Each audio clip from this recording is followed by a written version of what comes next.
So, just the first question, can I just ask, like, so are you okay with me using this footage as part of my future producers watershed Yes. coursework? So, okay, so I'm here sat with Amy Bethan Evans, who is the company director for Makeshift Wings Theatre Company, and has experience as a writer and producer, and has been gracious enough to actually let me work on this production on the marketing side of things. So, Amy, would you first like to just maybe talk about some of your experience, like so how Makeshift Wings came into being, really, and sort of your experience in theatre? Well, Makeshift Wings came into being because I wanted to put on my play primarily, and they wanted a company name. I really wish that it had a better story. Yeah, I graduated from my MA in playwriting after spending 2 years volunteering for the UE Drama Society and then spending 3 years at UE doing drama and English. I just told that backwards. And yeah, so once I got home from doing my MA in playwriting, I just really wanted to stay involved in theatre, so I decided to put on my dissertation play. And they needed a company name, so I came up with Makeshift Wings. Mm-hmm. So, can I first ask, like, about so when it came to actually producing your play, you decided to go it alone. So, I mean, how come you went straight to that sort of decision instead of taking another route?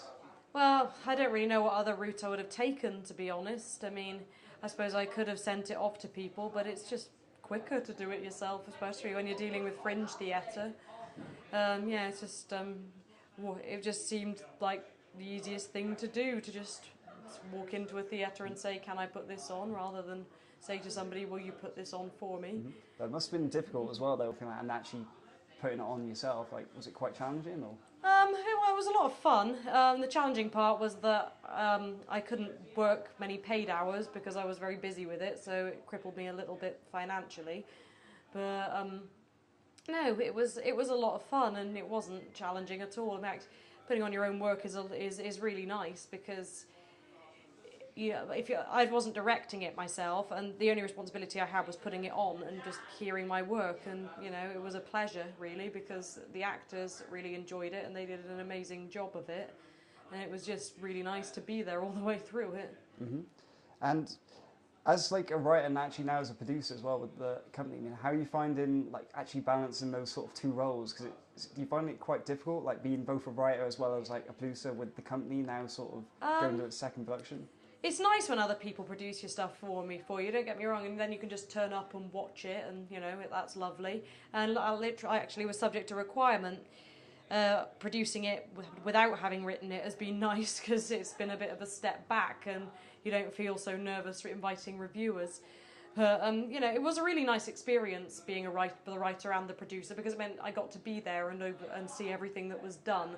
But at the same time, it does sometimes give you a clouded vision.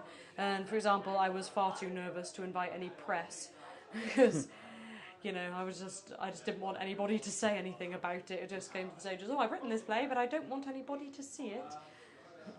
That's kind of I've done that myself as a writer.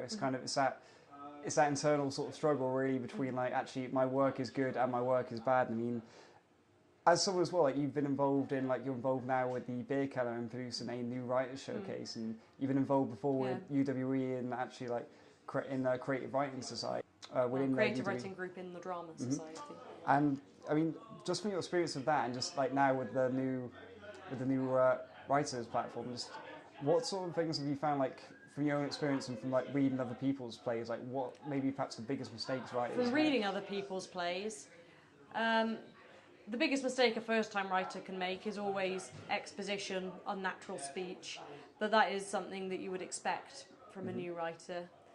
I think you've got to make the mistakes so that you know why you shouldn't make them.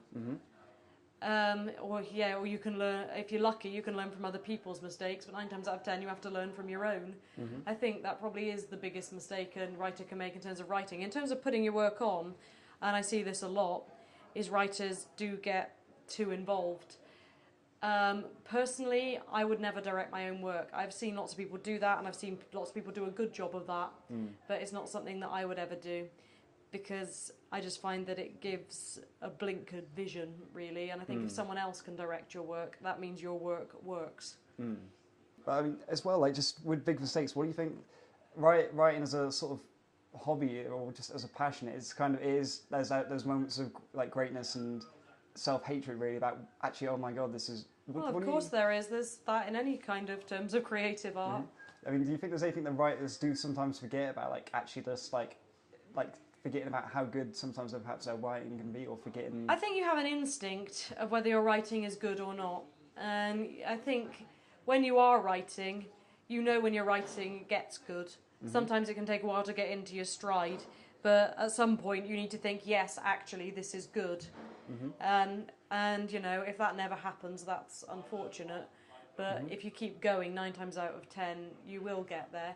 And when you look back over your own work, you can think it's absolutely shocking. And, you know, but then that's why you do go back to it and you can change it. And sometimes if you don't really know, it's really important to get some confidence and let people read it. Because, you know, their opinion will give you a new injection of confidence.